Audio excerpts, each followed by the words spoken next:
Hi, welcome back to, this would be part 3 of my little video series on biometric screening and how to interpret your personal results. And this video is going to be dedicated all to blood sugar. So if any of you guys have had blood sugar issues, be it diabetes, hypoglycemia, then you might know some of this already. Hopefully it will give you some interesting insight about what's going on, what are the normal ranges, and so on. So let's get right into it. So basically, when I do a health screening, I will start with the height, weight, waist circumference, and all of that, which I covered in the last video. And then I will go ahead and stab the person. No, I will do what's called a finger stick blood draw. So it's just like a test for when somebody has diabetes. Just poke the finger a little bit and draw a few drops of blood out. And this gets analyzed, and then we look at the results. So the normal range for blood sugar when you're fasting, so when you haven't eaten in 8 hours or more, the normal range is 70 to 100, I believe it's micrograms per deciliter. I could be mistaken on what the abbreviation is there, but in any case, it's 70 to 99, 70 to 100. And that's the normal range for fasting when you haven't eaten anything except drinking water. When you have eaten something, it's 70 to 140, and I'll explain kind of why there's that difference. So basically, how blood sugar works, hopefully this will be understandable in general terms. This is very generalized. So we eat food, that food goes into the bloodstream, or that glucose goes into the bloodstream, and it's kind of floating around in there. Our bodies produce insulin in our pancreas.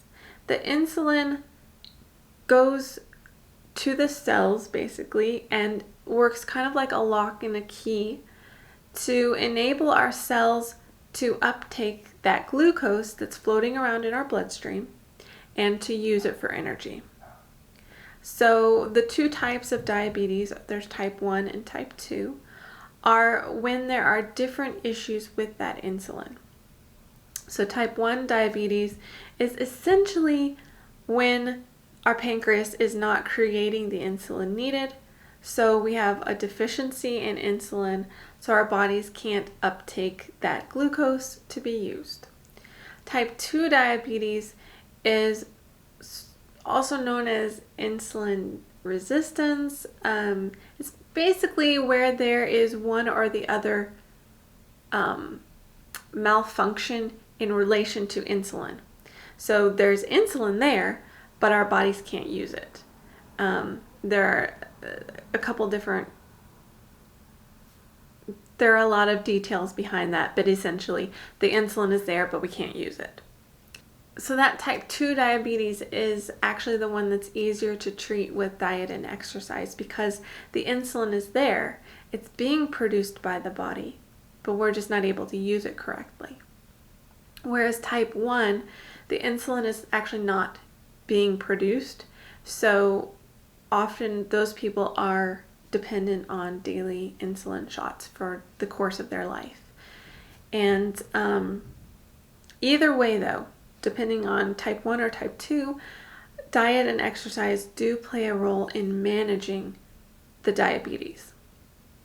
If you just think about it, you're taking a shot of insulin every day as a type 1 diabetic, and that gives you a certain amount of insulin. Well, you don't want to overpower all that insulin by eating a ton of sweet junk food, which is going to kick your blood sugar way up and overload you again.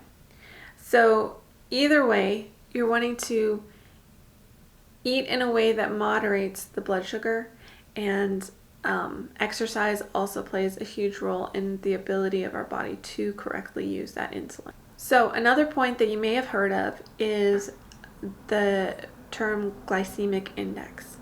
So what the glycemic index is it's just a way of calculating how quickly certain foods will spike our blood sugar. So generally speaking, we eat something, the food or the glucose goes into our bloodstream and we get kind of a sugar high. And then after a few hours, it goes back down. Depending on what kind of food we're eating, we're going to have a sharp curve or a more moderate curve.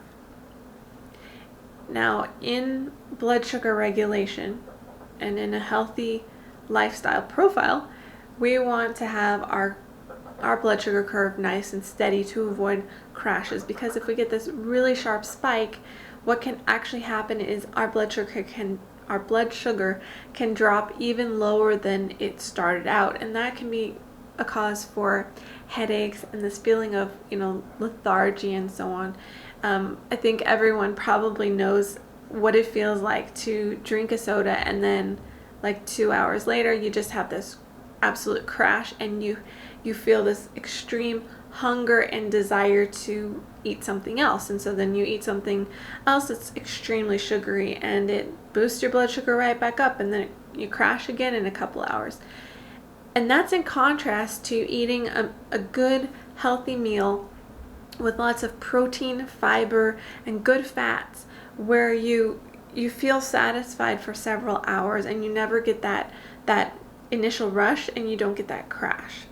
So no matter what our individual profile is, if we have hypoglycemia, if we have diabetes 1 or 2, or if we are blessed with none of these issues, it's important to regulate our blood sugars so that we can function during the day and not get these blood sugar highs and blood sugar lows, which just, by the way, can eventually lead to diabetes in some individuals if we keep kind of terrorizing our body with this up and down cycle. So there's your little blood sugar schooling for the day. So normal is 70 to 100 when you're fasting, when you haven't eaten anything. Normal is 70 to 140 after you've eaten. And again, we want to eat the foods which moderate those blood sugar levels. So when I was younger, I had a lot of blood sugar issues. I would have really bad headaches, usually during the afternoon, and I would feel really lethargic, exhausted, and it would be very erratic. So I went to the doctor and we did some blood tests, and basically what came back was that I was borderline hypoglycemic. So that's kind of the opposite of diabetes. It's where either I have too much insulin or my body is overusing it and drawing up too much blood sugar, and I'm left with too little sugar in my blood. So what I actually ended up doing was I had to test my blood sugar every 15 minutes for 2 hours before and after each meal, as well as when I got up and when I went to sleep. And in my particular case, it was completely erratic, all over the map. But the point of these tests were to really get a trend line to see what was happening. Thankfully, in my case, it wasn't anything serious with my pancreas, but rather it was a diet and lifestyle issue. At that point, I was quite skinny. I was stressed. I had a sweet tooth. I probably was not eating enough protein and fat or fiber. And it was wreaking havoc on me. So what I did was I actually backed off my sweet things, even though they were good things. They were all whole foods, but still the sweeter things. So I just adjusted how I was eating, when I was eating, and I also picked up exercise. And those things remarkably helped me over the years. So from firsthand experience, I can really say that diet and lifestyle play a huge role in our blood sugar. I really want to emphasize with blood sugar that if you're having any blood sugar issues, please, please, please, please, please speak to your doctor. Don't let it go. Blood sugar issues are incredibly important to deal with because they can be life-threatening. As an EMT, I've seen people in basically a diabetic coma where their blood sugar has dropped so low that they're unresponsive, and if we had not given them a shot of glucose, they could have died. You know, and even if you don't reach that serious of a point, if your blood sugar drops or even goes too high, it's possible to lose consciousness. And of course, if that happens while you're doing something like driving or operating a machine, it can be extremely dangerous. So absolutely, if there are any blood sugar issues that you're having, please don't wait. Talk to your doctor. I am really big on having a holistic lifestyle and working on diseases through diet and exercise, but blood sugar issues are nothing to play around with and certainly nothing to ignore.